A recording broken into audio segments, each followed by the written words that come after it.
नमस्कार, आप सभी का स्वागत है हमारे चैनल अखंड ज्ञान पाठ में। आज इस वीडियो के माध्यम से हम आपके समक्ष एक बहुत ही सुंदर लेख का पठन करेंगे जिसका शीर्षक है शाबाश मेरे शेर पुत्र। तो चलिए वीडियो की शुरुआत करते हैं। मालवा, पंजाब की पावन धरा, डरोली भाई नामक सौम्य स्थान, छठे पातशाह साहिब श्री गुरु हरगोविंद सिंह महाराज जी का दिव्य दरबार यहाँ अपनी दिव्य छटा बिखेर रहा था। पातशाह स्वयं सिंहासन पर विराजमान होकर दिव्य दर्शन दे रहे थे। उदास हृदयों में उल्लास भर रहे थे। जिस पर भी गुरु साहिब की पतित पावनी दृष्टि पड़ती वो कंगाल भी मालामाल हो जाते। दुख सुख के थपेड़े सह चुके थके बुझे चेहरे भी गुरु की एक झलक पाकर निहाल हो जाते। लेकिन यह क्या, वो उस कोने में कौन लोग बैठे हैं जो गुरु दर्शनों का अमृत पीकर भी उदास और बुझे बुझे से दिखाई पड़ते हैं। गुरु की नज़र पाकर भी नज़रें झुकाए बैठे हैं। शिष्यजन परेशान हो और गुरु की पारदर्शी दृष्टि उन्हें समझ न पाए, भला ऐसे कैसे हो सकता है। गुरु महाराज जी ने उन शिष्यों की टोली को आगे बुलाया और बड़े ही प्रेम से पूछा, क्या बात है गुरु, नज़रों का नजराना पाकर भी आपकी नज़रें निहाल क्यों नहीं, आपकी उदासी की वजह। सभी शिष्यों ने दोनों हाथ जोड़े और मंद स्वर में बोले, सच्चे पातशाह, आपसे भला क्या छिपा है। इन नज़रों ने आपकी नज़रों का नजराना तो पा लिया, लेकिन अपनी भावनाओं का नजराना हम आपको अर्पित न कर सके, बस इसीलिए यह उदासी है। पातशाह जी, खुलकर कहिए, साथ संगत क्या हुआ। संगत, सच्चे पातशाह, जब हम काबुल से आपके दर्शनों के लिए चले थे तो सोचा आपको अपनी भावनाओं का साकार उपहार भेंट करेंगे। बस यही भाव लिए हमने आपके लिए काबुल के प्रसिद्ध कीमती दुशाले भी अपने संग ले लिए। लेकिन पातशाह जी, जब हम पट्टी शहर से गुजरने लगे तो वहाँ के हाकिम मिर्ज़ा बेग के सिपाहियों ने हमसे वो सारे दुशाले छीन लिए। हमने उनसे बहुत गुहार की, ये दुशाले मात्र नहीं हैं, इनके एक एक धागे को संगत की भावनाओं ने पिरोया है। इसकी एक एक कढ़ाई में संगत के प्रेम की सिलाई समाई है। ये हमारे नहीं, हमारे सतगुरु की धरोहर हैं। आप बेशक हमसे हमारा सब छीन लीजिए, लेकिन बस ये दुशाले छोड़ दीजिए, क्योंकि दुशालों का तो फिर भी कोई मोल होगा, लेकिन इनमें समाई भावनाएं अनमोल हैं। पातशाह जी, हम गुहारते पुकारते रहे, लेकिन उन जालिम सिपाहियों ने हमारी एक न सुनी। दुशाले छीनकर हमें रवाना कर दिया। बस यही एक रड़क हमारे दिलों को टीस दे रही है कि हम अपने सतगुरु को अपनी भेंट अर्पित न कर पाए। आपसे सदा लिया ही लिया है पातशाह जी, आज कुछ देने का अदना सा प्रयास किया था तो किस्मत ने वो मौका भी हमसे लूट लिया, छीन लिया। इतना कहकर संगत फफक फफक कर रोने लगी। पातशाह जी की नज़रें भी गंभीर हो गईं। कुछ पल शून्य में देखने लगीं, मानो अपने शिष्यों के लुटे भाव पाने को आतुर हो रही हों। तभी गुरुदेव के चेहरे पर एक रहस्यमयी मुस्कान उभर आई। अपने रोते हुए शिष्यों की ओर देखकर वे बोले, आप रोते क्यों हो। आपके कोमल व प्रेम पगे भाव को तो हमने तभी स्वीकार कर लिए थे जब आप उन दुशालों को काबुल से लेकर चले थे। रही बात उन छीने हुए दुशालों की, तो गुरु की धरोहर तो गुरु घर तक जरूर पहुँचेगी। सिंह का भाग भला गीदड़ कैसे छीन सकता है। सिंह का भाग तो सिंह के पास ही आएगा, और यह कार्य मेरा सिंह पुत्र विधिचंद करेगा। ऐसा कहते ही गुरु की आंखों में एक दिव्य चमक आ गई। अपूर्व गौरव के साथ गुरुदेव ने बाबा विधिचंद को अपने पास बुलाया। उनकी पीठ पर जोरदार थापड़ा देकर कहा, जाओ गुरु के शेर, दुश्मन के किले में घुसकर जहाँ भी वे दुशाले छिपाए गए हों उन्हें वापस लेकर आओ। चाहे मिर्ज़ा बेग ने उन्हें पाताल में ही क्यों न छिपा दिया हो, पाताल चीर कर भी उन्हें मेरे चरणों तक लेकर आना है। लाएगा ना तू। गुरुदेव ने आशा भरी दृष्टि से बाबा विधिचंद की ओर देखा।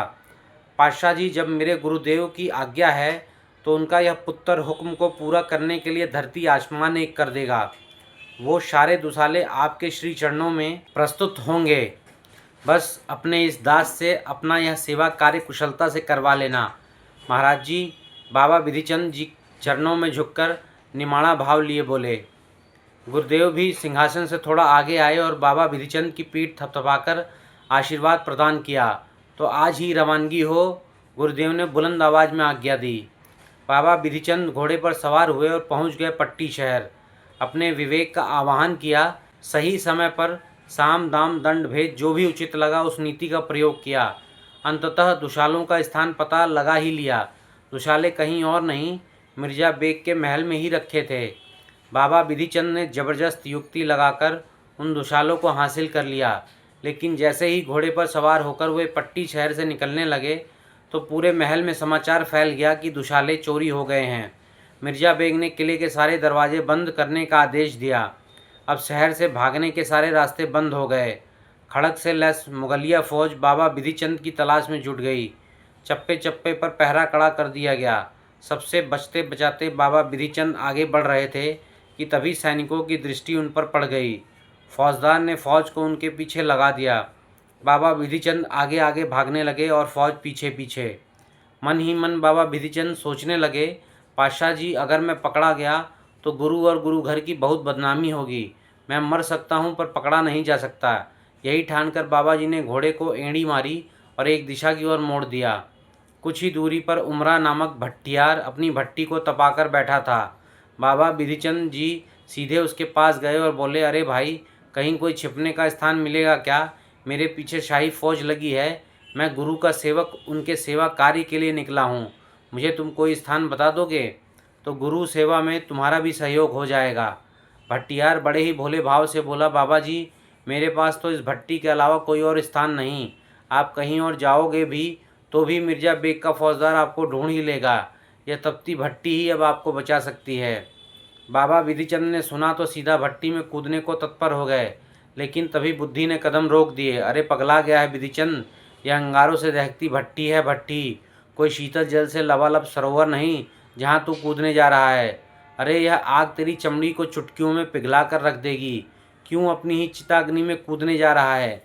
दुशाले ही तो हैं, गुरु के पास नहीं भी पहुँचे तो क्या, ऐसी सेवा के अवसर तो आगे भी आते रहेंगे।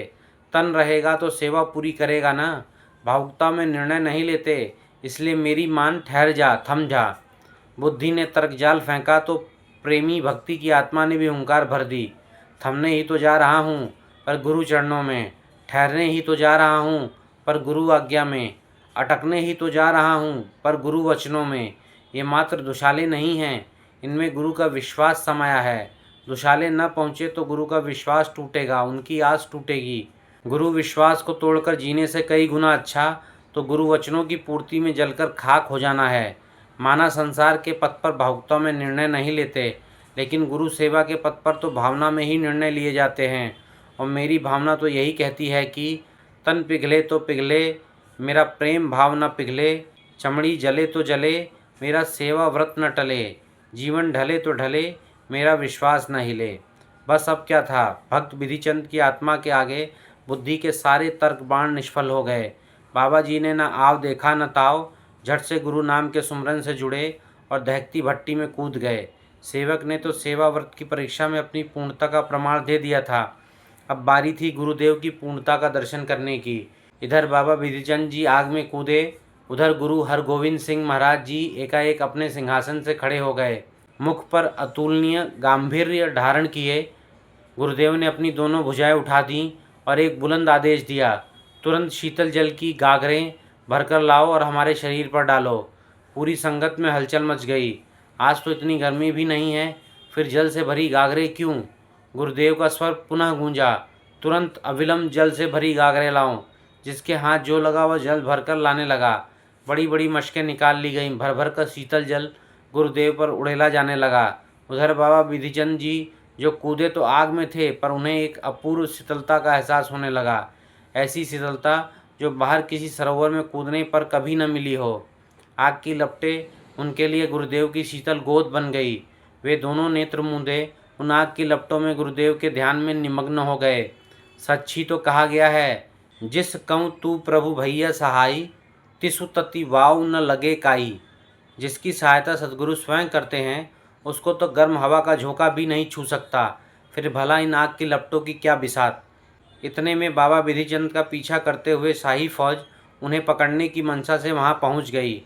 इधर ढूंढा उधर ढूंढा, बहुत ढूंढा, हर कोना खंगाला, लेकिन बाबा बिधिचंद को पकड़ना तो दूर, वे उनको देख भी न पाए। देखते भी कैसे, भक्त अग्नि स्नान जो कर रहा था। आग की लपटों ने भी आज गुरु के कार्य में अपनी पूरी सेवा निभाई। जैसे ही सैनिक भट्टी के पास पहुँचे, लपटें तीव्र हो गई और बाबा को पूरी तरह से ढक लिया। आखिरकार थक हार कर सैनिक वापस लौट गए। बाबा बिधिचंद उस आग की भट्टी से निकलकर बाहर ऐसे खड़े हो गए मानो स्वर्ण अग्नि में तपकर कुंदन बन निकला हो। उमरा भट्टियार की आंखें फटी की फटी रह गई। जिस भट्टी का एक अंगारा भी उचक कर चमड़ी पिघला दे, उसमें कूद कर भी बाबा बिधिचंद का बाल भी बांका नहीं हुआ। ऐसा कैसे हो गया भला? जिसदा साहिबू ढाड़ा होई, तिसनो मार न सके कोई। जिसका सद्गुरु पूर्ण होता है, उसे जलाने के लिए चाहे दुनिया भर की आग भी क्यों न ठन जाए, तो भी उसका एक रोम तक नहीं जला सकती। और यहाँ तो गुरुदेव ने ही सारा ताप अपनी देह पर धारण कर लिया था। जब बाबा बिधिचंद आग से बाहर निकले तो गुरुदेव भी अपने सिंहासन पर बैठ गए। बाबा बिधिचंद ने तुरंत दुशालों को लिया और अपने गुरुदेव के चरणों में हाजिर हो गए। गुरुदेव की आंखों में गर्व की चमक थी। शाबाश पुत्र शाबाश, तूने आज बता दिया कि गुरु का पुत्र कैसा होता है। बाबा बिधिचंद चरणों में गिर गए, बोले, नहीं पातशाह, आज आपने दर्शा दिया कि शाहों के शाह पूर्ण सद्गुरु कैसे होते हैं। अपनी सेवा आपने ही पूरी करवाई और बदले में दे दी मुझको वाहवाही। सच है गुरु भक्तों, बस एक बार पूरे जज्बे के साथ गुरु के मिशन को पूर्ण करने के लिए हिम्मत दिखानी पड़ती है। पहले कदम पर गुरु आज्ञा के प्रति अपने समर्पण की अग्नि परीक्षा देनी पड़ती है। जब एक बार शिष्य अपने गुरु के प्यार के लिए संघर्षों की आग में कूद पड़ता है, उसके बाद तो आगे का हर ताप संताप गुरु अपने ऊपर ले लेते हैं। अपने सेवक शिष्य को विजयी योद्धा बनाकर ही दम लेते हैं। यदि आपको ये वीडियो पसंद आई हो तो वीडियो को लाइक करें, शेयर करें और चैनल को सब्सक्राइब करें। धन्यवाद।